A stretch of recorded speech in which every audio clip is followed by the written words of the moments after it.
So this is considered the first dual sport motorcycle, the Yamaha DT1, released in 1968. It was lightweight with knobby tires and good ground clearance. It was good for road and off-road, and these type of bikes, they were called enduro. Like the dual sport term, it was introduced, like maybe in the 90s or 80s, and they were really good bikes. They were air cooled.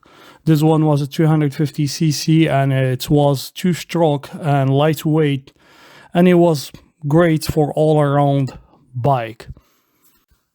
And this is the first adventure motorcycle, the BMW R80 GS. It was introduced in 1980, and it's considered the world first true adventure motorcycle. And it was a 797.5cc, and have won so many, multiple rally, the Paris Dakar, and it was like the first adventure motorcycle. Hello everyone, I hope you are having a great day. My name is Isam and welcome to the channel. I'm sorry, I'm hiding in the car. It's really cold outside. Today it's 0 degrees, so it's around minus 17 Celsius degree, and it's super cold. There is no riding for me right now. I don't think anybody is riding a motorcycle right now, so I'm just hiding in the car from the cold so I can talk to you guys about something. It's been going on the last maybe 5 years in an adventure world.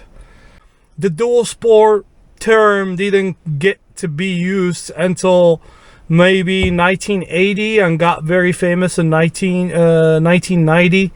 Yeah, before that they were calling the bikes enduro if it's doing all off-road riding.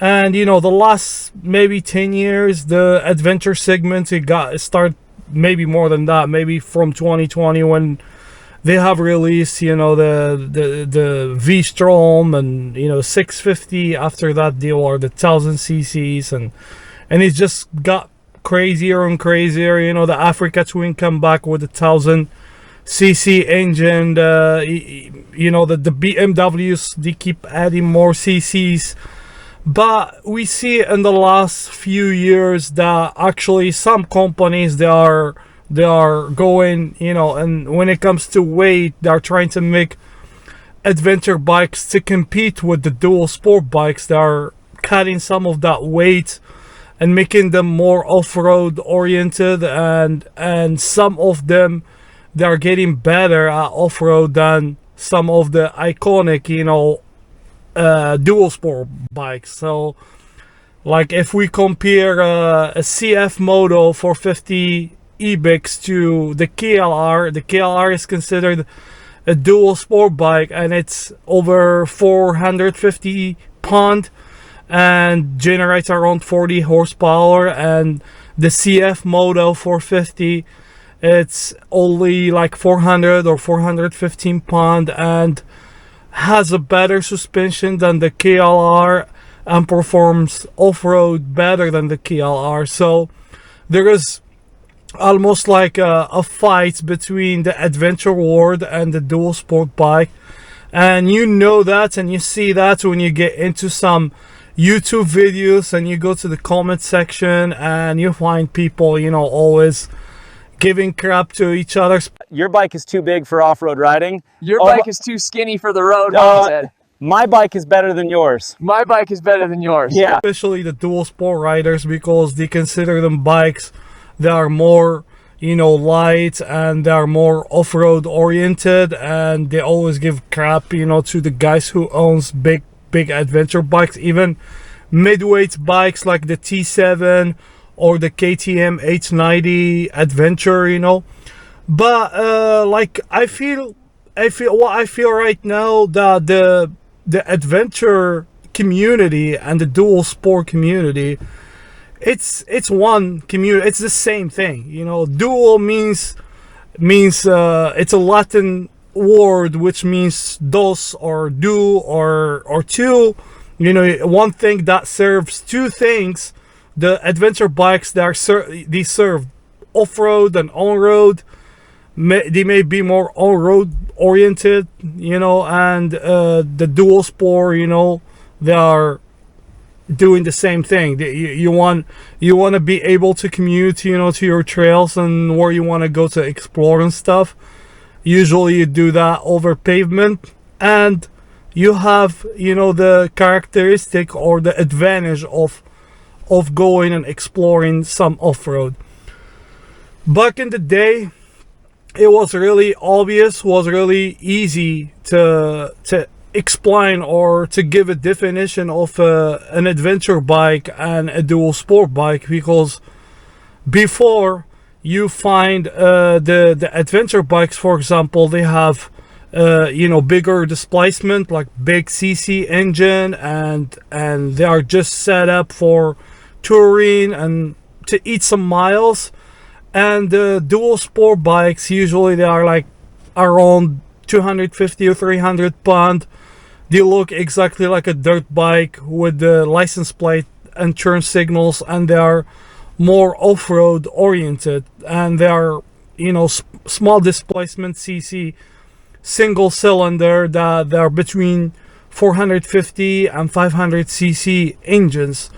But today's, you know, it's totally different, because if you go and you do research right now, it's all a bit confusing, because you find some adventure bikes that they're single cylinder too, and they are lightweight. Like, for example, the KTM 390 Adventure R, it's only like 330 pound, and it's lighter than some, you know, some of the dual sport bikes. Like, it's exactly the same KTM 390 Enduro, which is, you know, it's a dual sport bike, and they have the same chassis, they have the same engine. It's just the Adventure R, the 390 Adventure R, has a little bit more electronics, or you know, the disc brakes. There is like a really small, you know, difference between the two. But if you look at the specs, they are almost identical. You know, for example, the Honda CRF 300L, you know, there is the L and there is the Rally. Basically what they're doing, they keep the same bikes, they're just putting large fuel tank on them and a windshield, and, you know, they just make it more suitable for like a long touring, or depending how they tune the engine too. But like in paper, they're almost the same thing.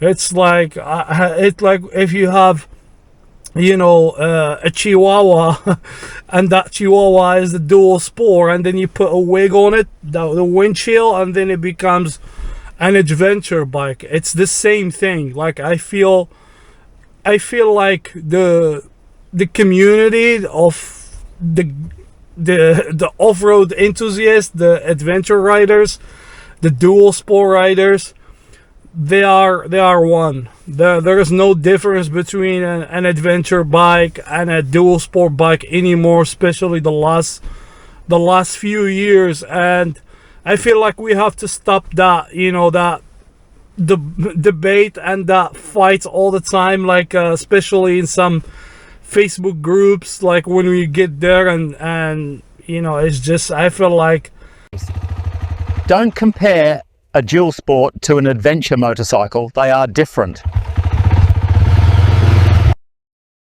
Adventure motorcycles are good for nothing. You need to have some balls to be able to ride a big bike.